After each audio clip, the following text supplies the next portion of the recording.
Hi, I'm Sheila Turnage. I'm the author of this book, The Ghosts of Tupelo Landing, and I am so proud that that book is on your Bluebonnet Award list this year.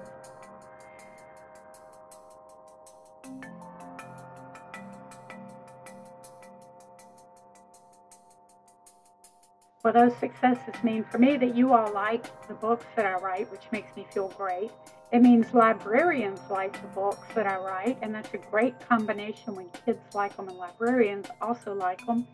As far as my future goes, based on those awards, it means that I get to write more books. So that's really exciting to me. In fact, I just finished the third book in the Mowendale series. It's called The Odds of Getting Even, and it comes out in October. So all these things build on each other, and it is really rewarding to an author to know that you all like what I write.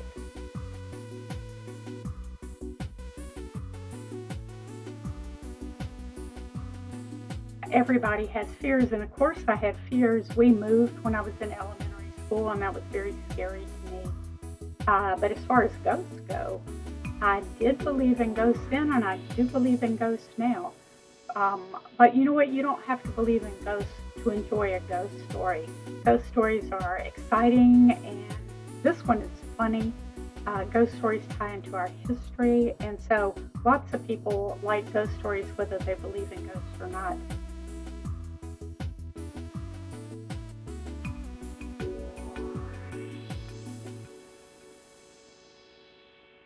These are very quirky characters. I don't know how you all are in Texas, but in eastern North Carolina, we're a little bit spread out, and so we have enough room to be quirky.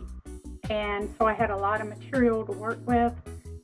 When I create a character, quirky characters are fun to write. Let me tell you that, all of you writers out there. They're the most fun to write.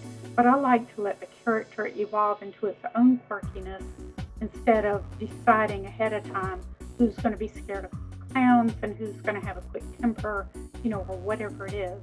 I let the character kind of grow into that, just like people grow into their own quirks. As far as which character I identify most with, I would say when I go to schools and I'm talking to people about the book, I'm more like Mo. Mo and I have a lot in common. We both like to talk, maybe a little bit too much. We both love mysteries. We're both a little bit nosy. We're both really, really lucky. At those times I identify more with Mo, who narrates the book.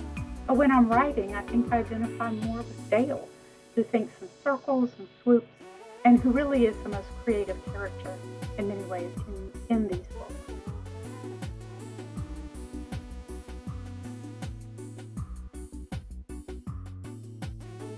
Wow, that's a tough question. The first part is easy because these books are so different that it was not hard at all to make them distinct from each other. 3 Times Lucky is about Mo's search for her mother, her upstream mother who lost her on the day she was born, and it's about the immediate mysteries of that day. Who killed Mr. Jesse? And all that unfolds from that. The Ghosts of Tupelo Landing, on the other hand, is a ghost story. That mystery goes backwards in time, and so we get to learn the backstory in Tupelo Landing, and we get to learn how that ghost story ties into all these other stories swirling around town, these kind of secret stories. So they are totally different. The third book, The Odds of Getting Even, is also different. It's a very different kind of mystery. It involves a jailbreak. It involves some secret codes.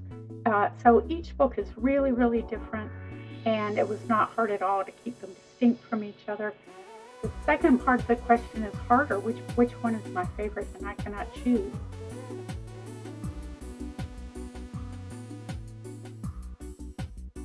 To young writers today, I would say, please write. In fact, to all of you all who are creative, and I know you're all creative because people are creative, whether you are a writer or an artist or a musician or a dancer, no matter what your art is, please just go ahead and do your art. The world needs your art. If you're a writer, listen to your stories, to the stories that come to your heart and to your imagination, and write those, because you are the only person on the planet who can write that story or that poem.